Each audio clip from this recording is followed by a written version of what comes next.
Dans la nuit de vendredi à samedi, la Russie lance une nouvelle série d'attaques aériennes. Elle affirme viser des usines d'armement. L'Ukraine, elle, a recensé 40 missiles et drones tombés sur le pays.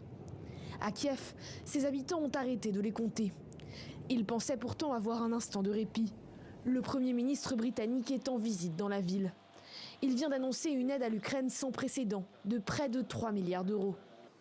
Cette aide comprendra davantage d'équipements de défense aérienne, d'armes anti-chars, de missiles à longue portée, des milliers de munitions et d'obus d'artillerie supplémentaires, ainsi que la formation de milliers d'hommes et de femmes des forces armées ukrainiennes.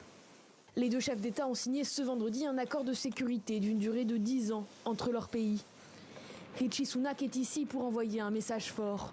Selon lui, tout affaiblissement du soutien occidental à l'Ukraine encouragerait non seulement Vladimir Poutine, mais également ses alliés en Corée du Nord, en Iran et ailleurs, à ne pas s'arrêter là. Et le Premier ministre britannique non plus ne semble pas vouloir s'arrêter. Votre compréhension de la guerre moderne ne provient pas d'un manuel, mais du champ de bataille. Vos forces armées sont expérimentées, innovantes et courageuses. L'Ukraine a sa place dans l'OTAN et l'OTAN sera plus forte avec l'Ukraine.